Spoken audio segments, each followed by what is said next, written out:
Barcelone ouvre ses portes à la star rejetée par le Bayern Munich. Successeur de Lewandowski. 3 raisons qui font de Harry Kane le choix le plus approprié pour Barcelone. Barcelone fait une offre officielle pour recruter le talent brésilien. Commentaire inattendu de l'entraîneur de l'Athletic Bilbao après le match contre Barcelone au Camp Nou. Et avant de commencer, n'oubliez pas de partager votre avis dans les commentaires sur la performance de Barcelone aujourd'hui face à l'Athletic Bilbao. Et si vous êtes un supporter du FC Barcelone, n'oubliez pas de vous abonner à la chaîne, de mettre un like et de suivre notre page. Barcelone ouvre ses portes à la star rejetée par le Bayern Munich. Barcelone a annoncé qu'il permet au défenseur allemand Jérôme Boateng d'utiliser les installations de la ville sportive Johan Gamper pour s'entraîner et maintenir sa forme physique dans les prochains jours. Cela s'est produit lors d'une séance d'entraînement au FC Barcelone, dont la principale actualité a été l'absence de Marcus Rashford, ailier de l'équipe première du club catalan.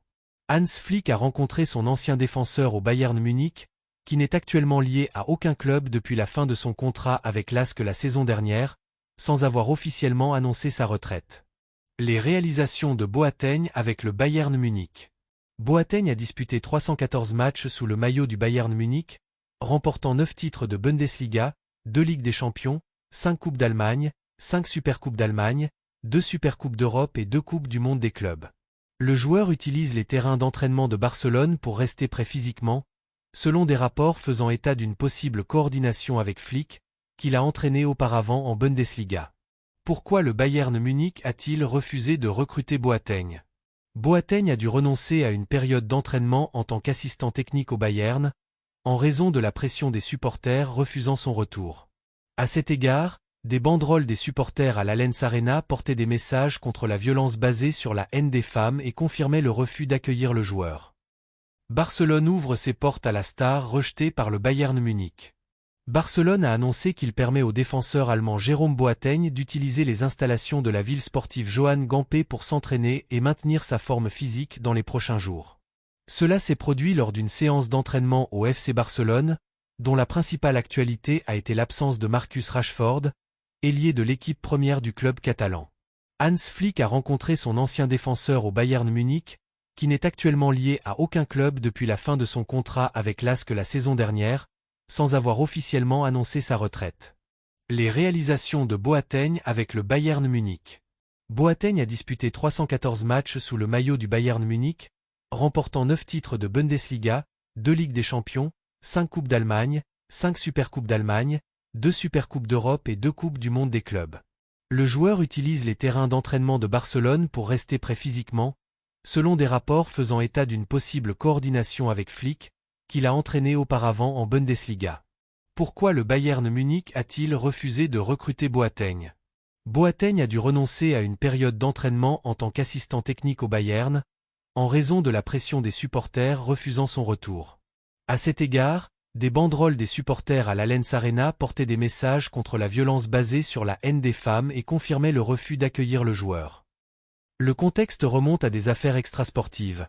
Condamnation initiale en 2018 à payer 1,8 million d'euros à la suite d'une agression contre son ancienne partenaire avant que la sanction ne soit révisée et réduite à 200 000 euros avec un avertissement officiel et des dons obligatoires. En février 2021, un incident de suicide d'un mannequin polonais qui avait mis fin à sa relation avec lui une semaine plus tôt a également été enregistré. Barcelone a précisé que l'utilisation par Boateng de ces installations vise uniquement à maintenir sa condition physique pendant une courte période, sans aucun engagement contractuel. Successeur de Lewandowski. 3 raisons qui font de Harry Kane le choix le plus approprié pour Barcelone.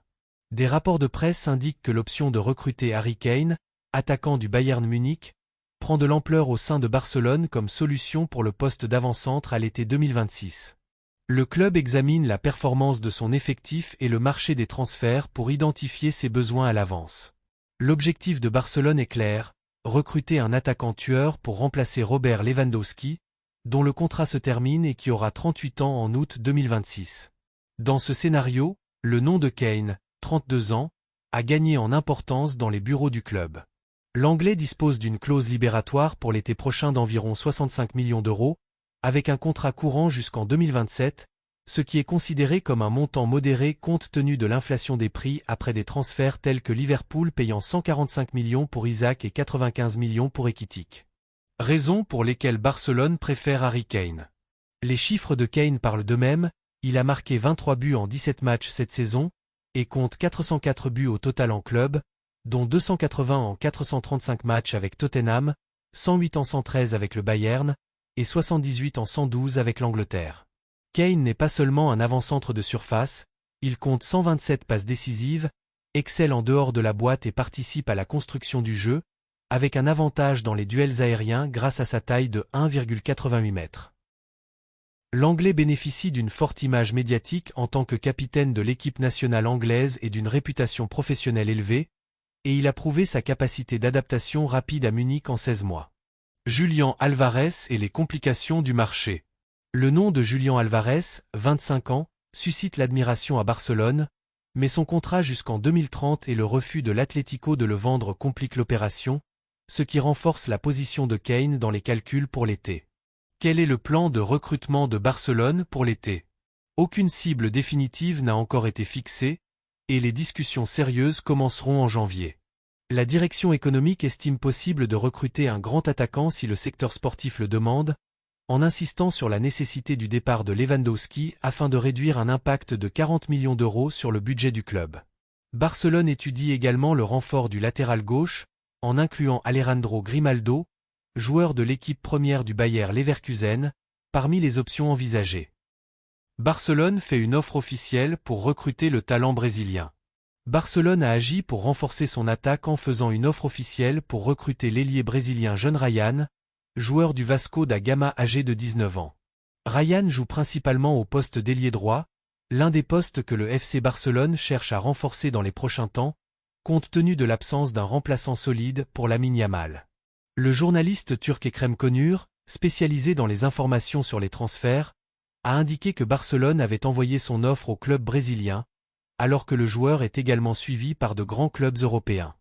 Barcelone se mobilise pour recruter Ryan. Selon la même source, la valeur marchande de Ryan est estimée à environ 18 millions d'euros, avec un intérêt de Leipzig et du Bayern Munich en plus de Barcelone. Concurrence allemande pour Ryan. Le rapport indique que Leipzig et le Bayern suivent de près la situation du joueur, ce qui ouvre la porte à la concurrence pour sa signature dans les prochains temps. Qu'a apporté Ryan au Vasco da Gama? Ryan, avec son club actuel Vasco da Gama, a disputé 91 matchs, soit 5610 minutes, marquant 20 buts et délivrant 2 passes décisives. Commentaire inattendu de l'entraîneur de l'Athletic Bilbao après le match contre Barcelone au Camp Nou. Dans le couloir menant à la salle de conférence de presse du Spotify Camp Nou, et quelques instants après la fin du match entre Barcelone et l'Athletic Bilbao qui a tenu tout le monde en haleine, Ernesto Valverde est apparu avec un visage fatigué mais affichant des traits de satisfaction et de fierté, non seulement pour ce que son équipe avait accompli, mais aussi pour ce qu'il avait vu de la performance de Barcelone.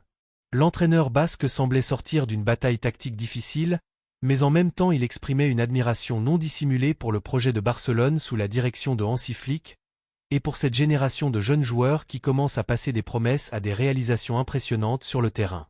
Valverde s'est assis devant les journalistes et a pris une profonde inspiration avant de commencer son long discours, qui ressemblait davantage à une analyse complète du projet de Barcelone qu'à un simple commentaire sur le match lui-même. Il a dit avec un léger sourire. Parfois, vous venez dans un stade comme le Camp Nou et vous pensez connaître Barcelone, puis vous découvrez que l'équipe est toujours capable de vous surprendre de façon inattendue. C'est ce que Barcelone a fait aujourd'hui. Une équipe vivante, dynamique, pleine d'énergie, avec un entraîneur qui sait exactement ce qu'il attend de ses joueurs. Puis il a légèrement haussé les sourcils, comme pour préciser davantage son idée. Je pense que ce que Hansi Flick fait avec Barcelone n'est pas seulement une question de résultats ou de bonne performance. C'est la reconstruction complète d'une identité. Il y a une pensée claire, une harmonie dans chaque ligne, et une synergie presque parfaite entre les jeunes et les plus âgés. Et cela est difficile à réaliser dans un club de la taille de Barcelone, surtout en période de transition. Valverde semblait entièrement absorbé par ces explications, s'appuyant sur son expérience personnelle en tant qu'ancien entraîneur de Barcelone. Je sais très bien ce que signifie entraîner ce club. La pression est énorme, les attentes plus élevées qu'ailleurs. Mais quand vous voyez des joueurs de 16 et 17 ans comme Lamine Yamal entrer dans cette atmosphère comme s'ils jouaient dans leur jardin, vous réalisez qu'il se passe quelque chose de différent dans ce club. Puis son discours s'est entièrement tourné vers l'éloge de la pépite montante de Barcelone, Lamine Yamal, comme s'il parlait d'un joueur qui avait totalement capté son attention pendant le match. Lamine Yamal. Honnêtement, je ne sais pas par où commencer. Ce joueur possède quelque chose qui ne peut pas s'apprendre. Rapidité de pensée, audace, agilité, intelligence, capacité à prendre des décisions sous pression, tout cela alors qu'il est encore au début de sa carrière. Chaque fois qu'il touche le ballon, on a l'impression que les tribunes retiennent leur souffle. Ce genre de joueur n'apparaît que rarement. Il a ajouté, d'un ton plus incisif. Je peux dire clairement, et avec mon expérience, que Yamal n'est pas juste un talent pour le futur, c'est un joueur influent dans le présent, maintenant, à chaque match. Il a la personnalité d'un grand joueur malgré son très jeune âge. Il a rendu notre tâche défensive plus compliquée que jamais face à Barcelone ces dernières années. Puis il a élargi son discours pour inclure les autres jeunes qui forment le cœur du projet de Flick.